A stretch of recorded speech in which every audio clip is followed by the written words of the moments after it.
Salam Bapak, Ibu, dan Saudara yang terkasih dalam Yesus Kristus. Selamat berjumpa dalam acara sapaan saat ini, Senin 29 November 2021. Apa kabar saudara-saudara sekalian?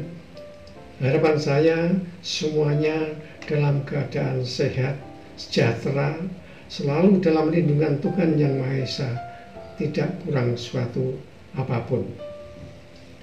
Bapak, Ibu, dan saudara sekalian, sebelum saya menyampaikan firman, marilah kita lebih dulu berdoa.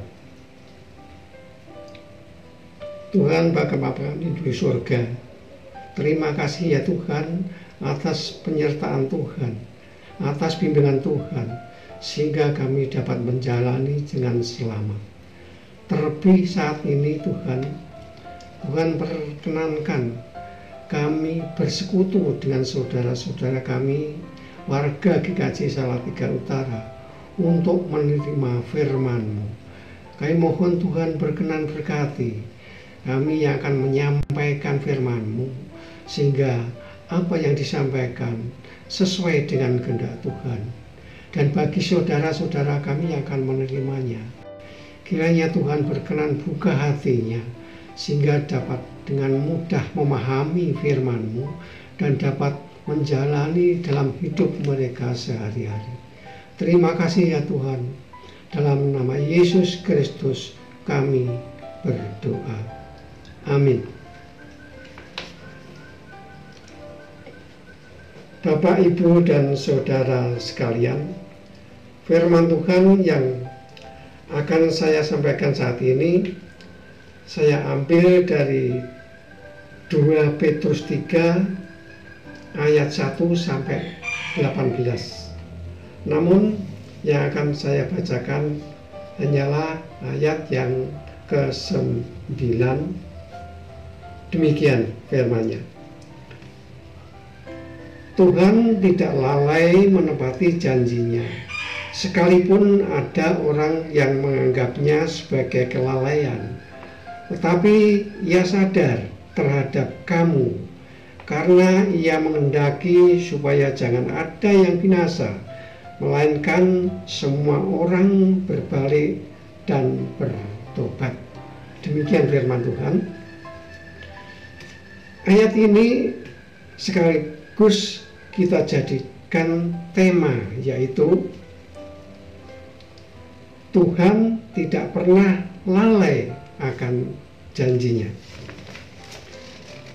Kata lalai dapat berarti lupa atau lengah, juga dapat berarti mengabaikan atau tidak mempedulikan. Bagi Tuhan, hal itu tidak akan terjadi, karena semua firman-Nya sekaligus menjadi hukum alam dan merupakan perintah-Nya yang berlaku sejak awal terciptanya alam semesta sampai dengan saat ini. Justru manusialah yang sering lalai atau tidak mempedulikan Tuhan. Kebenaran itu dapat kita ketahui mulai dari Adam dan Hawa berada di dunia.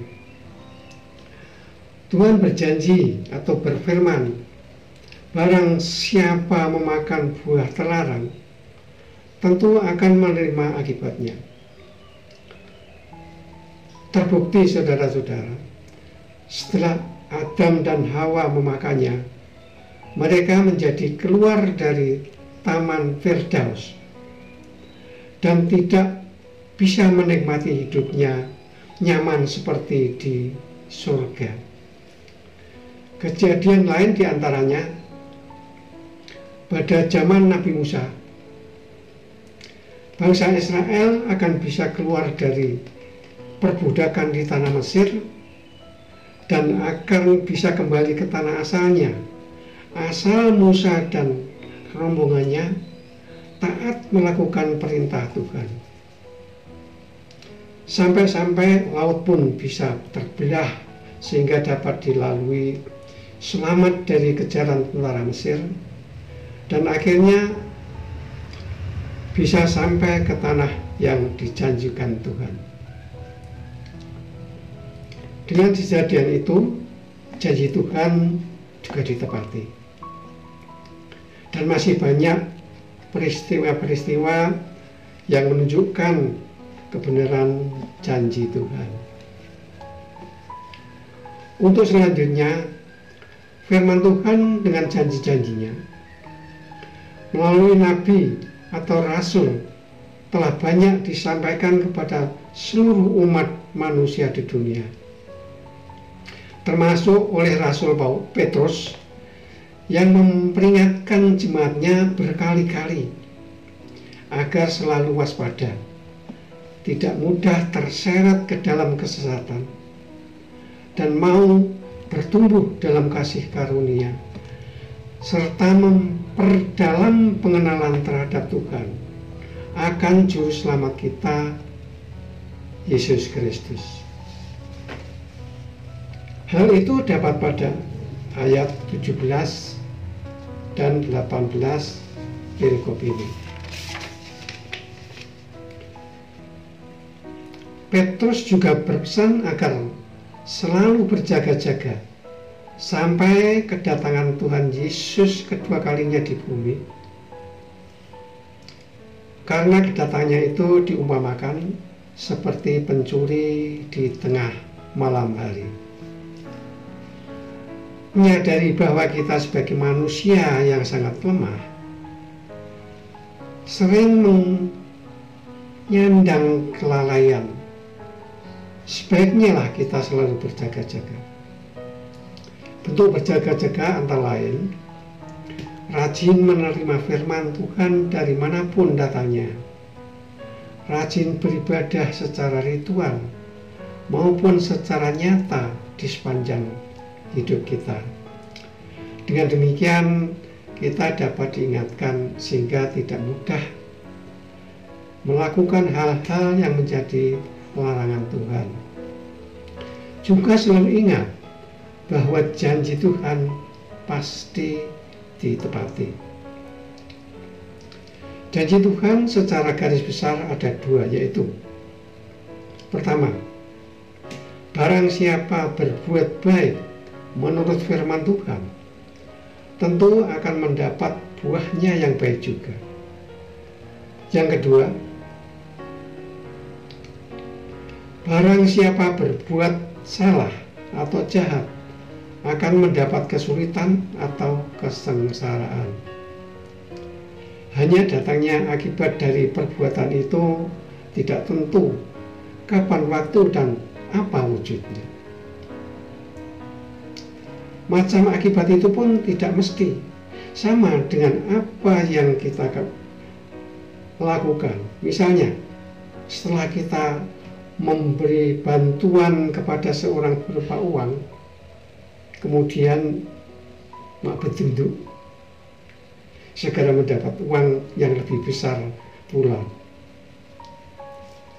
Kelegaan atau kedamaian hati karena sudah bisa membantu seseorang, itu pun merupakan bukti bahwa Tuhan tidak melalaikan janjinya.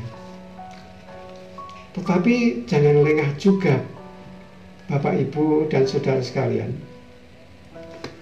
Dengan rajin beribadah atau berderma pun bisa tidak bermanfaat dan Tuhan tidak berkenan apabila disertai tendensi supaya mendapat pujian, supaya terlihat rajin, terkemuka, dermawan, dan lain-lain, yang sifatnya untuk kepuasan diri sendiri. Karena kelemahan kita sebagai manusia, rasanya susah kelalaian itu kita hindari. Untuk itulah perlunya kita selalu berdoa dan berserah diri kepada Tuhan agar dimampukan untuk selalu berjaga-jaga menghindarkan diri dari pengaruh-pengaruh sesat. Amin. Mari kita tutup dengan doa.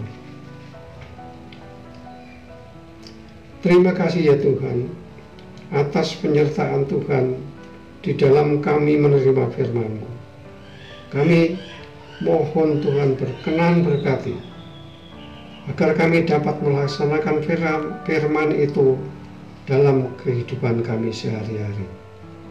Dalam nama Yesus Kristus doa ini kami panjatkan. Amin. Demikian Bapak, Ibu, dan Saudara sekalian yang dapat kami sampaikan.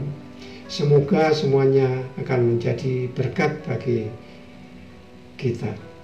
Tuhan memberkati.